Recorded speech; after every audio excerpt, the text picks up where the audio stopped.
Good morning, students. I am Manikant Mishra, Modern English School, New Area. Yesterday we have already discussed about the base and its physical and chemical properties. During that, one of the important reaction we had discussed the neutralization reaction. In the neutralization reaction, base reacts with acid, form salt and water. So, if you connect these things with the Arrhenius concept, then we find that according to Arrhenius, that acid is a substance which produces H plus ion in aqueous solution, whereas base is a substance which produces OH minus ion in aqueous solution. So what does it mean? So H plus produced by acid and OH minus ion produced by base. When these two combine together, H plus OH minus, then it gives unionized water molecules.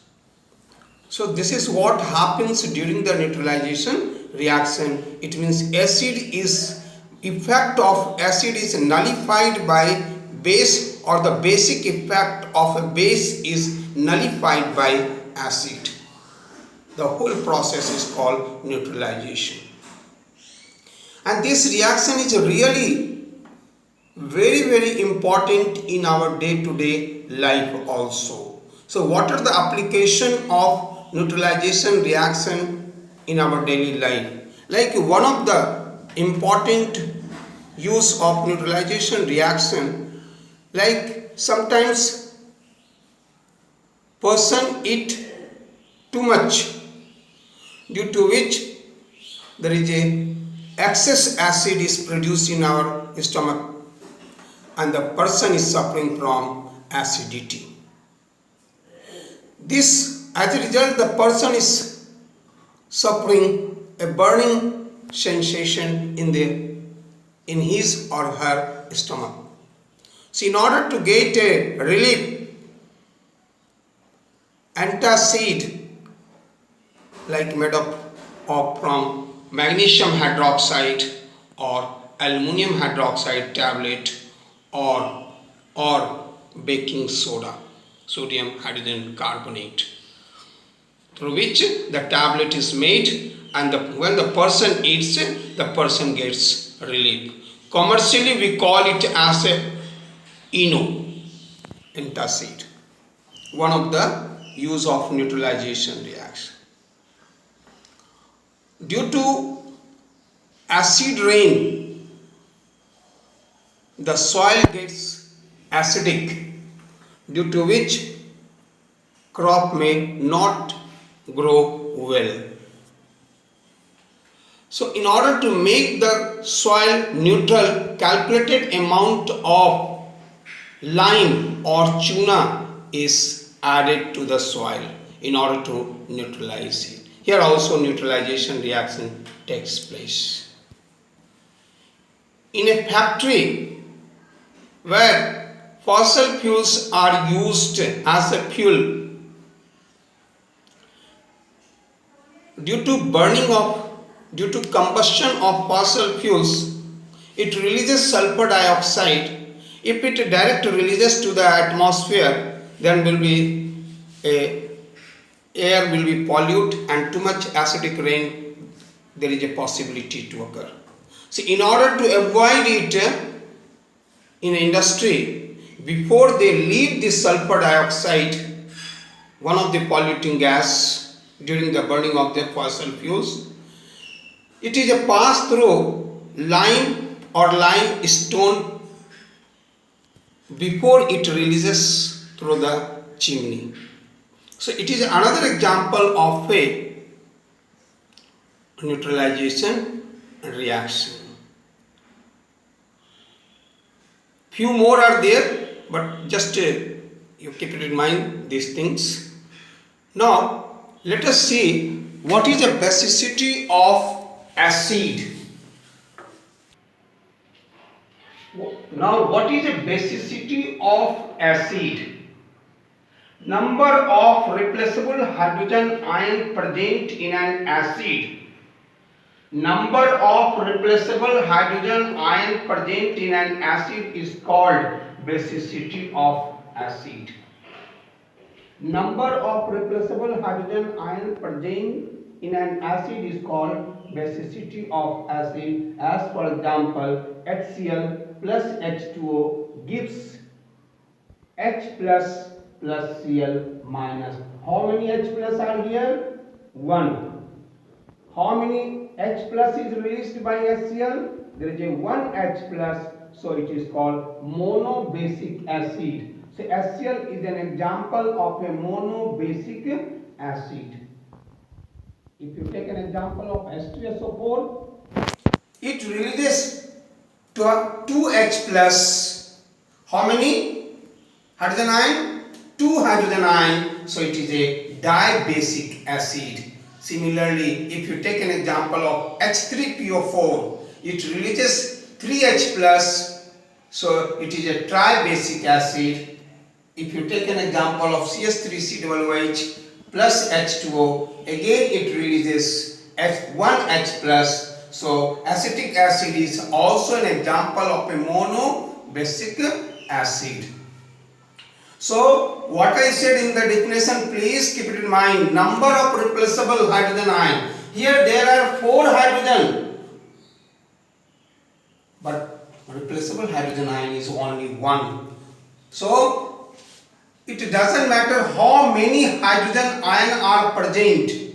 Matter is how many replaceable hydrogen ion are available. So that decides the basicity of acid. So acetic acid, since it releases 1H plus, so it is a monobasic acid. Now let us come to the acidity of a base. Number of replaceable hydroxyl ion present in a base is called acidity of a base. Number of replaceable hydroxyl ion present in a base is called acidity of a base. As for example, NaOH plus H2O, Na plus aqueous plus OH minus aqueous. So here there is a one replaceable hydroxyl ion is present. So sodium hydroxide is a monoacidic base. Hydroxide releases twice 2OH minus, so it is a diacidic base. Aluminum hydroxide releases 3OH minus, so it is a triacidic base.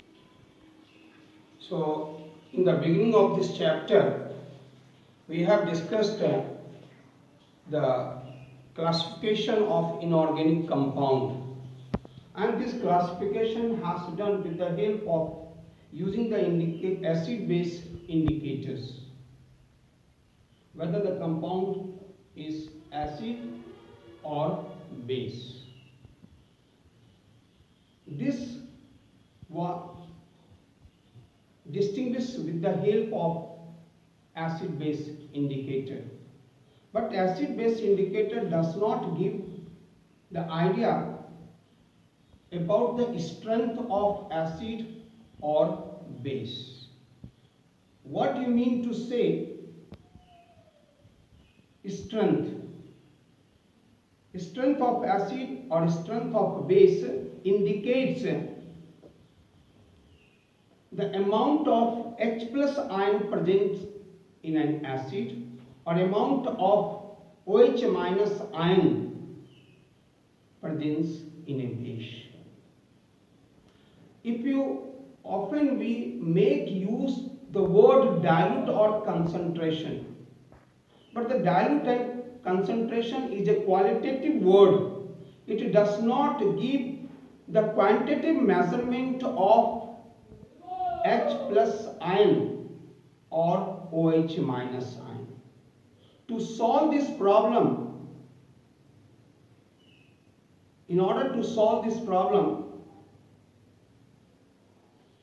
a biochemist, Danish biochemist S.P. Sorensen developed a pH scale. S.P. Sorensen, a biochemist, in 1909 developed a pH scale. It is taken from the French word puissance d hydrogen. Puissance d hydrogen means power of hydrogen ion concentration. Power of hydrogen ion concentration. So, in a simpler language, the pH stands for power of hydrogen ion concentration. So, S.P. Sorensen tries to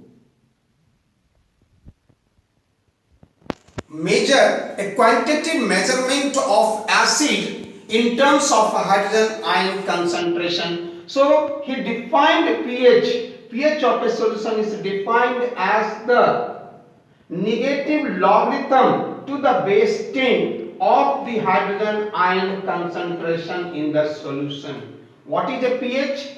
pH is defined as the negative logarithm to the base 10 of the hydrogen ion concentration in the solution.